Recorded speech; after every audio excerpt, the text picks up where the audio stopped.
Dear friends of Edward, Gordon, Henry, and Thomas, thank you for your kind letters. Here is the new book for which you asked. James, who crashed into the story of Thomas the Tank Engine, settles down and becomes a useful engine. We are nationalized now, but the same engines still work the region. I am glad, too, to tell you that the fat director, who understands our friend's ways, is still in charge, but is now the fat controller. I hope you will enjoy this book, too. The author. James the Red Engine. James and the Top Hat. James was a new engine who lived at a station at the other end of the line. He had 2 small wheels in front and 6 driving wheels behind. They weren't as big as Gordon's, and they weren't as small as Thomas's. "You're a special mixed traffic engine," the fat controller told him. "You'll be able to pull coaches or trucks quite easily." But trucks are not easy things to manage, and on his first day they had pushed him down a hill into a field. He had been ill after the accident, but now he had new brakes and a shining coat of red paint. "The red paint will cheer you up after your accident," said the fat controller kindly. "You are to pull coaches today, and Edward shall help you." They went together to find the coaches. "Be careful with the coaches, James," said Edward. "They don't like being bumped. Trucks are silly and noisy. They need to be bumped and taught to behave, but coaches get cross and will pay you out." They took the coaches to the platform and were both coupled on in front. The fat controller, the station master, and some little boys all came to admire James's shining rods and red paint. James was pleased. "I really am a splendid engine," he thought, and suddenly let off steam. Wheesh! The fat controller, the station master, and the guard all jumped, and a shower of water fell on the fat controller's nice new top hat. Just then the whistle blew, and James thought they had better go. So they went. Go on," he puffed to Edward. Don't push, puffed Edward, for he did not like starting quickly. "Don't go so fast," grumbled the coaches, but James did not listen. He wanted to run away before the fat controller could call him back. He didn't even want to stop at the first station. Edward tried hard to stop, but the 2 coaches in front were beyond the platform before they stopped, and they had to go back to let the passengers get out. Lots of people came to look at James, and, as no one seemed to know about the fat controller's top hat, James felt happier. Presently, they came to the junction where Thomas was waiting with his 2 coaches. "Hello, James," said Thomas kindly. "Feeling better?" "That's right." "Ah, that's my guard's whistle. I must go. Sorry, I can't stop. I don't know what the fat controller would do without me to run this branch line." And he puffed off importantly with his 2 coaches into a tunnel. Leaving the junction, they passed the field where James had had his accident. The fence was mended and the cows were back again. James whistled, but they paid no attention. They clattered through Edward's station yard and started to climb the hill beyond. "It's ever so steep, puffed James. I've done it before, puffed Edward. It's steep, but we'll do it, the 2 engines puffed together as they pulled the train up the long hill. They both rested at the next station. Edward told James how Gordon had stuck on a hill, and he had had to push him up. James laughed so much that he got hiccups and surprised an old lady in a black bonnet. She dropped all her parcels, and 3 porters, the station master, and the guard had to run after her, picking them up. James was quiet in the shed that night. He had enjoyed his day, but he was a little afraid of what the fat controller would say about his top hat. James and the bootlace. Next morning, the fat controller spoke severely to James. "If you can't behave, I shall take away your red coat and have you painted blue." James did not like that at all, and he was very rough with the coaches as he brought them to the platform. Come along," he called rudely. All in good time," the coaches grumbled. "Don't talk, come on," answered James, and with the coaches squealing and grumbling after him, he snorted into the station. James was cross that morning. The fat controller had spoken to him, the coaches had dawdled, and worst of all, he had had to fetch his own coaches. "Gordon never does," thought James, "and he is only painted blue. A splendid red engine like me should never have to fetch his own coaches." And he puffed and snorted round to the front of the train, and backed onto it with a rude bump. "Ooh!" groaned the coaches. That was too bad. To make James even more cross, he then had to take the coaches to a different platform where no one came near him as he stood there. The fat controller was in his office, the station master was at the other end of the train with the guard, and even the little boys stood a long way off. James felt lonely. "I'll show them," he said to himself. "They think Gordon is the only engine who could pull coaches." And as soon as the guard's whistle blew, he started off with a tremendous jerk. "Come on, come on, come on," he puffed, and the coaches, squeaking and groaning in protest, clattered over the points onto the open line. "Hurry, hurry, hurry," puffed James. "You're going too fast! You're going too fast!" said the coaches, and indeed they were, going so fast that they swayed from side to side. James laughed and tried to go faster, but the coaches wouldn't let him. "We're going to stop! We're going to stop! We're going to stop!" they said, and James found himself going slower and slower. "What's the matter?" James asked his driver. "The brakes are hard on. Leak in the pipe most likely. You've banged the coaches enough to make a leak in anything." The guard and the driver got down and looked at the brake pipes all along the train. At last they found a hole where rough treatment had made a joint work loose. "How shall we mend it?" said the guard. James, his driver, thought for a moment. "We'll do it with newspapers and a leather bootlace." "Well, where is the bootlace coming from?" asked the guard. "We haven't one." "Ask the passengers," said the driver. So the guard made everyone get out. "Has anybody got a leather bootlace?" he asked. They all said no, except one man in a bowler hat, whose name was Jeremiah Jobling, who tried to hide his feet. "You have a leather bootlace there, I see, sir," said the guard. "Please give it to me."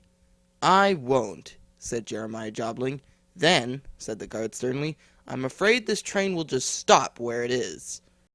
Then the passengers all told the guard, the driver, and the fireman what a bad railway it was. But the guard climbed into his van, and the driver and fireman made James let off steam. So they all told Jeremiah Jobling he was a bad man instead. At last he gave them the laces. The driver tied a pad of newspapers tightly round the hole, and James was able to pull the train. But he was a sadder and wiser James, and took care never to bump coaches again. Troublesome trucks. James did not see the fat controller for several days. They left James alone in the shed, and did not even allow him to go out and push coaches and trucks in the yard. "Oh dear," he thought sadly, "I'll never be allowed out any more. I shall have to stay in this shed for always, and no one will ever see my red coat again. Oh dear, oh dear." James began to cry. Just then the fat controller came along. "I see you are sorry, James," he said. "I hope now that you will be a better engine. You have given me a lot of trouble. People are laughing at my railway, and I do not like that at all." "I'm very sorry, sir," said James. "I will try hard to behave." "That's a good engine," said the fat controller kindly. "I want you to pull some trucks for me. Run along and find them." So James puffed happily away. "Here are your trucks, James," said a little tank engine. "Have you got some bootlaces ready?" And he ran off laughing rudely. "Oh, oh, oh," said the trucks as James backed down on them. "We want a proper engine, not a red monster." James took no notice and started as soon as the guard was ready. Come along," he puffed. We won't," screamed the trucks. But James didn't care, and he pulled the screeching truck sternly out of the yard. The trucks tried hard to make him give up, but he still kept on. Sometimes their brakes would slip on, and sometimes their axles would run hot. Each time they would have to stop and put the trouble right, and each time James would start again, determined not to let the trucks beat him. Give up, you can't pull us, you can't, called the trucks. I can and I will, I can and I will, puffed James, and slowly but surely he pulled them along the line. At last they saw Gordon's Hill ahead. Look out for trouble, James, warned his driver. We'll go fast and get them up before they know it. Don't let them stop you. So James went faster, and they were soon halfway up the hill. I'm doing it, he panted. But it was hard work. Will the top never come? He thought, when with a sudden jerk, it all came easier. I've done I've done it, he puffed triumphantly. Hurrah, he thought. It's easy now. But the driver shut off steam. They've done it again, he said. We've left our tail behind. The last 10 trucks were running backwards down the hill. The coupling had snapped.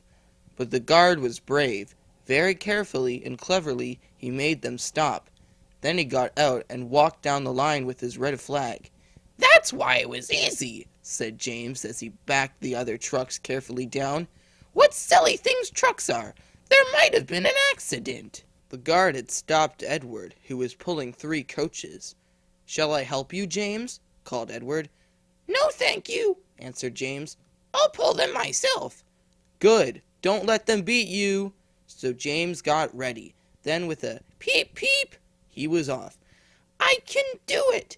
I can do it! He puffed. He pulled and puffed as hard as he could. Peep, peep, peep, peep. You're doing well, whistled Edward as James slowly struggled up the hill, with clouds of smoke and steam pouring from his funnel. I've done it! I've done it! He panted and disappeared over the top. They reached their station safely. James was resting in the yard when Edward puffed by with a cheerful peep peep. Then, walking towards him across the rails, James saw the Fat Controller. Oh dear, what will he say? He asked himself sadly. But the Fat Controller was smiling.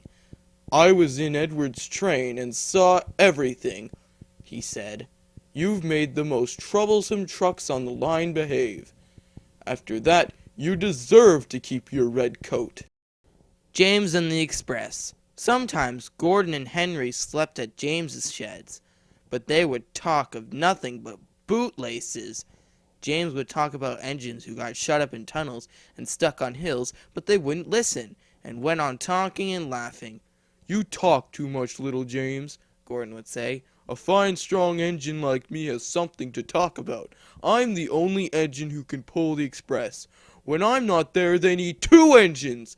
Think of that. I've pulled expresses for years and have never once lost my way. I seem to know the right line by instinct, said Gordon proudly. Every wise engine knows, of course, that the signalman works the points to make engines run on the right lines. But Gordon was so proud that he had forgotten.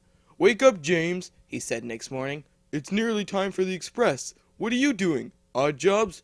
Oh, well, we all have to begin somewhere, don't we? Run along now and get my coaches. Don't be late now. James went to get Gordon's coaches. They were now all shining with lovely new paint. He was careful not to bump them, and they followed him smoothly into the station, singing happily. We're going away! We're going away! I wish I was going with you, said James. I should love to pull the Express and go flying along the line. He left them in the station and went back to the yard, just as Gordon, with much noise and blowing of steam, backed onto the train. The Fat Controller was on the train, with other important people, and as soon as they heard the guard's whistle, Gordon started. Look at me now, he puffed, and the coaches glided after him out of the station. Poop, poop, poop, poop, poop. Goodbye, little James. See you tomorrow. James watched the train disappear round a curve, and then went back to work. He put some trucks into their proper sidings, and went to fetch the coaches for another train. He brought the coaches to the platform, and was just being uncoupled, when he heard a mournful, quiet shush, shush, shush, shush. And there was Gordon, trying to sidle into the station without being noticed. Hello, Gordon. Is it tomorrow? Asked James. Gordon didn't answer. He just let off steam feebly. Did you lose your way, Gordon? No, it was lost for me, he answered, crossly. I was switched off the main line onto the loop. I had to go all round and back again. Perhaps it was instinct, said James brightly. Meanwhile, all the passengers hurried to the booking office. We want our money back, they shouted. Everyone was making a noise, but the Fat Controller climbed on a trolley and blew the guard's whistle so loudly that they all stopped to look at him. Then he promised them a new train at once. Gordon can't do it, he said. Will you pull it for us, James? Yes, sir. I'll try. So James was coupled on and everyone got in again. Do your best, James, said the Fat Controller kindly. Just then the whistle blew and he had to run to get in. come along, puffed James. You're pulling us well, sang the coaches. Hurry, hurry, hurry, puffed James. Stations and bridges flashed by. The passengers leaned out of the window and cheered, and they soon reached the terminus. Everyone said, "Thank you," to James. "Well done," said the Fat Controller. "Would you like to pull the express sometimes?" "Yes, please," answered James happily. Next day, when James came by, Gordon was pushing trucks in the yard. "I like some quiet work for change," he said. "I'm teaching these trucks manners. You did well with those coaches, I hear. Good, we'll show them." And he gave his trucks a bump, making them cry, "Oh, oh, oh, oh." James and Gordon are now good friends. James sometimes takes the express to give Gordon a rest. Gordon never talks about bootlaces, and they are both quite agreed on the subjects of trucks. The end. Thanks for watching this video. If you want to see the next Railway Series book, click right here. And if you want to see the previous, click right here. Thanks for watching.